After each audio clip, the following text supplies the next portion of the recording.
मंडळी, तुमच्याकडे सुद्धा कोबीची भाजी खायला नको म्हणतात, नाकं मुरडतात, अजिबात भाजी ही आवडत नाही, तर आजची रेसिपी तुमच्यासाठी आहे। या पद्धतीने कोबीची ही रेसिपी त्यांना खाऊ घाला, 100% मागून मागून खातील। आज आपण कोबीच्या भाजीमध्ये बेसन घालून खूपच वेगळा पदार्थ बनवतोय। चला तर करायला घेऊयात। यासाठी इथे मी कोबी घेतलेला आहे, हा अर्धा कोबी आहे। मोठा कोबी असल्यामुळे अर्धा घेतलाय, तरी सुद्धा आपण याचा अर्ध्याचा अर्धा भागच वापरणार आहोत। सगळा कोबी आपण वापरणार नाही, कारण मोठा आहे। आता मी मधून चिरून घेतलेला आहे, याचा जाडा भाग आहे तो काढून टाकायचा। कोबीची भाजी मी आधीच धुवून घेतलेली होती, त्यामुळे आता धुवायची गरज नाही। यानंतर आपल्याला एकदम पातळ पातळ अशी चिरून घ्यायची आहे। मंडळी, तुम्हाला जर रेसिपी माझी आवडत असेल तर एक लाईक करायला विसरू नका, आणि तुम्ही कुठून ही रेसिपी पाहताय हे सुद्धा मला कमेंटमध्ये नक्की सांगा, म्हणजे मी तुमचे आभार मानू शकेन।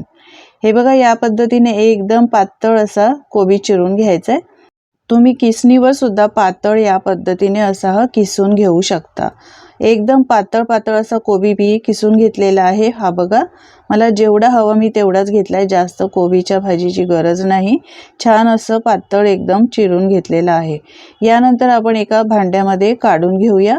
सगळी कोबीची भाजी चिरलेली एका मिक्सिंग बाउलमध्ये काढून घेतलेली आहे। यानंतर यामध्ये घालण्यासाठी आपण एक कांदा चिरणार आहोत।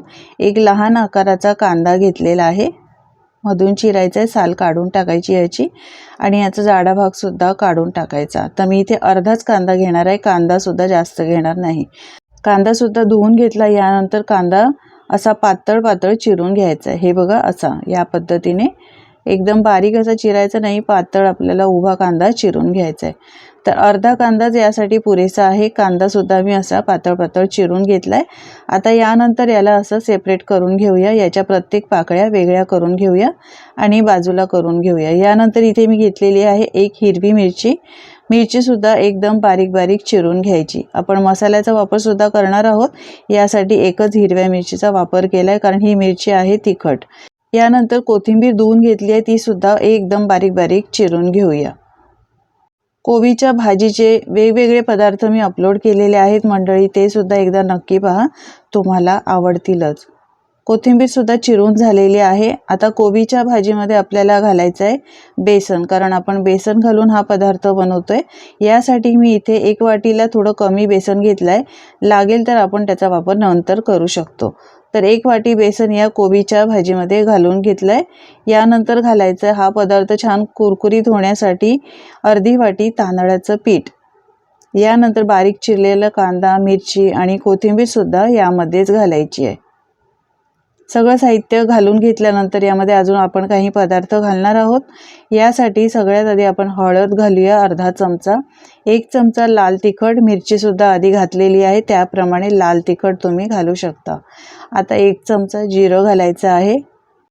यानंतर याला चांगला फ्लेवर येण्यासाठी यामध्ये घालूया एक चमचा ओवा। तर एक लहान चमचा ओवा घेतलेला आहे, हातावर असा चोळून घालायचा, म्हणजे याचा सुगंध आहे, फ्लेवर आहे, तो या पदार्थामध्ये उतरतो। यानंतर अर्ध लिंबू घेतलेला आहे, लहान आहे, लिंबाचा रस पिळून घेऊया, यामुळे हा पदार्थ छान असा चटपटीत लागतो। आता चवीप्रमाणे मीठ घालायचं आहे, तर मी अर्धा चमचा मीठ घातलेला आहे। यानंतर सगळं साहित्य मिक्स करून घ्यायचं।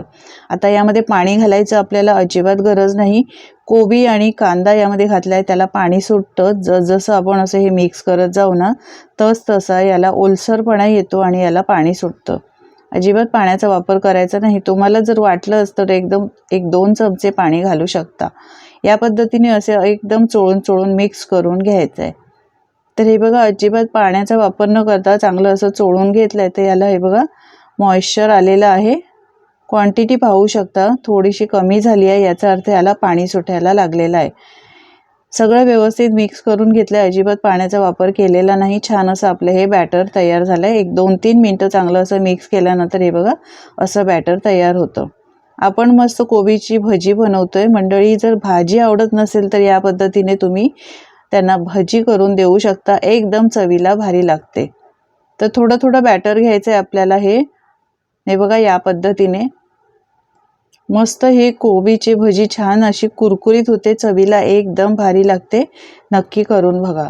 कढईमध्ये तेल मी चांगलं गरम करून घेतलेलं आहे। कडकडीत तेल गरम करून घेतल्यानंतर लो टू मीडियम फ्लेम ठेवायची आहे आणि सगळे भजी आपल्याला यामध्ये जेवढी मावतील तेवढे यामध्ये सोडायचे आहे। गॅसची फ्लेम फास्ट करायची नाही, लो टू मीडियम फ्लेमवर आपल्याला ह्या भजी आहेत ते चांगले कुरकुरीत होईपर्यंत तळून घ्यायचे आहेत।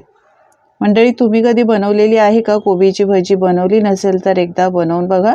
मी कोबीचे वड्याची रेसिपी सुद्धा अपलोड केलेली आहे, ती सुद्धा एकदा नक्की पहा, तुम्हाला आवडेलच। कोबीची भाजी न खाणाऱ्यांना असे वेगवेगळे पदार्थ बनवून दिले तर नक्कीच खातील, चवीला खूप छान लागतात। आता मिक्स करून घ्यायचं आणि हे कुरकुरीत होईपर्यंत चांगले तळून घ्यायचे। चांगलं असं मिक्स केलं आणि मग नंतर तळून घेतले तर हे आतपर्यंत चांगले छान असे कुरकुरीत शिजले जातात। मस्त असा हळूहळू याला रंग आलाय। एकदम 4-5 मिनिटं लागतात हे छान असे कुरकुरीत व्हायला। पाहू शकता हळूहळू याचा रंग बदलायला लागलेला आहे। परत एकदा मिक्स करून घेऊया। कोबीच्या भाजीचे तुम्हाला अजून कोणकोणती रेसिपी पाहायला आवडेल हे कमेंट करून मला नक्की सांगा, म्हणजे मी ती बनवून अपलोड करण्याचा प्रयत्न करेन। मस्त असा रंग आला। आता हे कोबीची भजी आहे ही काढून घेऊया। मस्त कुरकुरीत झालेली आहे, पाहू शकता रंग सुद्धा सुरेख आलेला आहे। काढून घेऊया आणि दुसरी बॅच सुद्धा याच पद्धतीने तळून घेऊया। एकदम घालायचे नाही, थोडे थोडे घालून तळून घ्यायचे आहेत। तर उरलेलं भजीचं जे मिश्रण आहे ते सगळं मी आता यामध्ये घालते। आपण अर्ध्यापेक्षा अर्धा कोबी घेतलाय, मोठा होता, त्यामुळे एवढ्या कोबीमध्ये पहा एवढे आपली भजी तयार होते बनून। एकदम चवीला छान लागते। संध्याकाळच्या वेळी तुम्ही चहाबरोबर खाण्यासाठी अशी ही कोबीची भजी बनवू शकता। भाजीला काही नसेल, काही थोडीशी भाजी कोबीची राहिली असेल तर या पद्धतीने भजी बनवून खाऊ शकता। मस्त ही पण आपली भजी तळून झालेली आहे, काढून घ्यायची। रंग सुरेख आलाय, कुरकुरीत झालेली आहे, चवीला एकदम अप्रतिम झालेली आहे। पाहू शकता कांद्याच्या भजीपेक्षा मस्त अशी भजी ही लागते। आपण कांदा सुद्धा यामध्ये वापरलाय, पण अगदी कमी प्रमाणामध्ये कांदा वापरलेला आहे। पहा कांद्याचीच भजी वाटते, खाणाऱ्यांना वाटणार पण नाही की ही आपण कोबीची भजी बनवलेली आहे। मी कांदा लसूण चटणी बरोबर सर्व केली आहे, तुम्ही हिरव्या चटणी बरोबर देऊ शकता। कांदा लसूण चटणी मस्त लागते याबरोबर, नक्की याबरोबर तुम्ही देऊ शकता।